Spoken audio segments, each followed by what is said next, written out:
तो कोई election party के अंदर होता नहीं है। ये तो मोटू और ये मूर्ख मोदी ये बैठ करके तय करते हैं कि इसको रखना है, इसको नहीं रखना है। नमस्कार, आदाब। आप देख रहे हैं खबर अड्डा और मैं हूं आपके साथ सुम्बुलीरम। दोस्तों, सुब्रमण्यम स्वामी ने प्रधानमंत्री मोदी को कहा डरपोक और नमक हराम। पहले तो पहलगाम के 4 आतंकवादियों का सर लोक गायिका नेहा सिंह राठौर मांग रही थी, विपक्ष मांग रहा था, मगर अब भाजपा के नेता सुब्रमण्यम स्वामी ने भी 4 आतंकवादियों का पता मांग लिया है। सीजफायर पर सवाल उठाए हैं, मोदी की नीतियों पर भी सवाल उठाए हैं, उन पर करारा हमला किया है, साथ में मोदी को डरपोक और नमक हराम तक कह दिया। तो दोस्तों, पूरा मामला क्या है, क्या कुछ कहा है स्वामी ने, सब कुछ बताऊंगी आपको इस वीडियो में, तो आप हमारे साथ अंत तक बने रहिएगा। तो प्रधानमंत्री मोदी को विपक्ष तो घेर ही रहा था, मगर अब उनके पार्टी के नेता ही उनको घेर रहे हैं। दोस्तों, जम्मू कश्मीर के पहलगाम में हुए आतंकी हमले के बाद ऑपरेशन सिंदूर में भारत ने पाकिस्तानी आतंकी ठिकानों पर सटीक हमले किए, 90 से ज्यादा आतंकियों को मौत के घाट उतारा। लेकिन उसके बाद ये खबर आई कि भारत और पाकिस्तान के बीच सीज फायर हो गया, और हैरानी की बात यह रही कि इस खबर की जानकारी अमेरिका में बैठे अमेरिका के राष्ट्रपति डोनाल्ड ट्रंप ने दी, जबकि यह जानकारी भारतीय आधिकारिक बयानों से मिलनी चाहिए थी या भारत सरकार से मिलनी चाहिए थी, मगर यह जानकारी डोनाल्ड ट्रंप ने दी। इसके अलावा उन्होंने भारत पाकिस्तान को धमकाया भी, ये कहते हुए कि सीज फायर नहीं किया तो हम तुम्हारे साथ व्यापार बंद कर देंगे। और अमेरिका के ऐसा कहते ही भारत भी मान गया, पाकिस्तान भी मान गया, जैसे मानो ये पूरा युद्ध ट्रंप ही हैंडल कर रहे हो। भारत पाकिस्तान स्टूडेंट हो और ट्रंप प्रिंसिपल।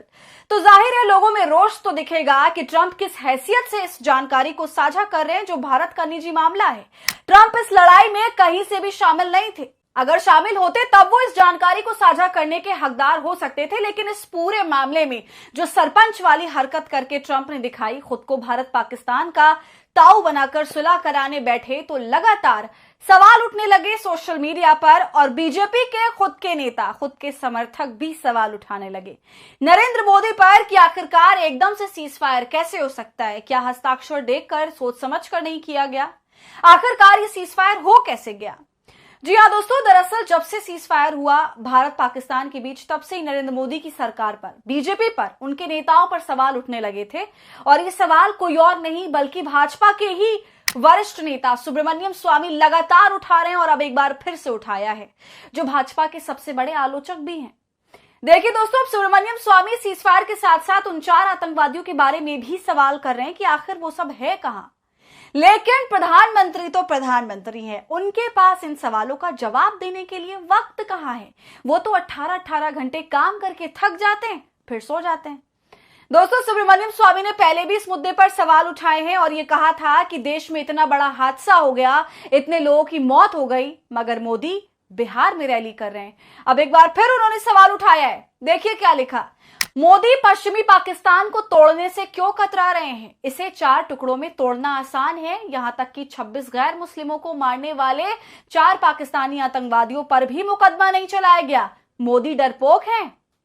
तो देखा आपने दोस्तों किस तरह से सुब्रमण्यम स्वामी ने सरकार की आलोचना करी, और साथ में वो ये भी कह देते हैं कि क्यों प्रधानमंत्री मोदी ने आतंकवादियों पर कोई मुकदमा तक नहीं चलाया, क्या वो डरपोक हैं। स्वामी ये भी कह देते हैं कि पाकिस्तान को 4 टुकड़ों में तोड़ना आसान है। दोस्तों, जब सीज फायर का ऐलान करने के लिए मोदी देश के सामने आते हैं, 8 बजे शाम में संबोधित करते हैं, उसके ऊपर भी सुब्रमण्यम स्वामी ने सवाल उठाए और कहा, लेकिन उन्होंने उन 4 दुष्ट पाकिस्तानियों का जिक्र नहीं किया जिन्होंने 26 हिंदू पुरुषों की हत्या उनकी पत्नियों के सामने की। इन 4 को पकड़ना और फांसी देना बहुत जरूरी है, लेकिन मोदी ने इसे छोड़ दिया कि उनके दिल में उनके लिए कोई भावना नहीं है। यह उन्हें तुरंत समझ में आ जाना चाहिए था।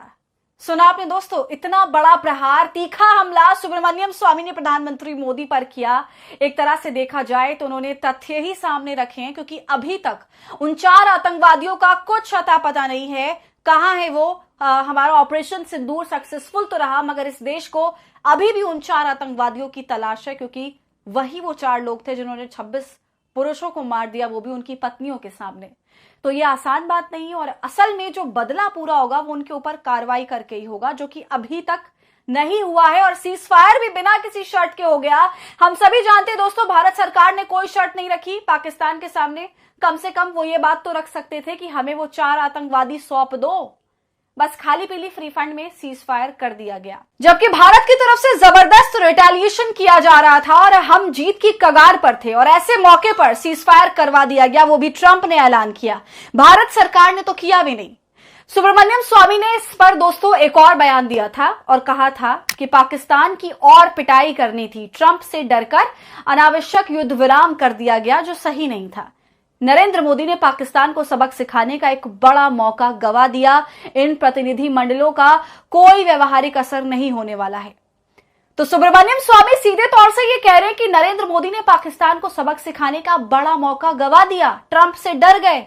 और आपको जानकर ये हैरानी होगी कि स्वामी एक पॉडकास्ट में ये तक कह चुके हैं हाल फिलहाल में कि पार्टी के अंदर सबसे बड़ा नमक हराम प्रधानमंत्री मोदी है। इसके अलावा वो इस पूरे सीज फायर के पीछे अडानी को भी जिम्मेदार बता चुके हैं और ये कह चुके हैं कि ट्रंप के पास अडानी को लेकर ऐसे ऐसे सीक्रेट हैं जिनका वो खुलासा कर सकते हैं, इसलिए वो लोग ट्रंप के दबाव में हैं। तो भारतीय जनता पार्टी के नेता ही इस तरह की बयानबाजी कर रहे हैं जिससे शक और गहराता है। लेकिन ये सवाल तो वाकई बड़ा है कि आखिर क्यों भारत सरकार और उसके अधिकारियों से पहले ट्रंप ने भारत का सरपंच बनने की कोशिश करी, बाद में धमकी भी दी, जिसे चुपचाप भारत और उसके शीर्ष नेता सह गए, कुछ भी नहीं कहा, ना ही उन 4 आतंकवादियों का कुछ हुआ। तो दोस्तों, आपका इस पूरे मुद्दे पर क्या कहना है, हमें अपनी राय कमेंट कर जरूर बताएं। वीडियो पसंद आई हो तो इसे लाइक और शेयर करें और खबर अड्डा को यूट्यूब पर सब्सक्राइब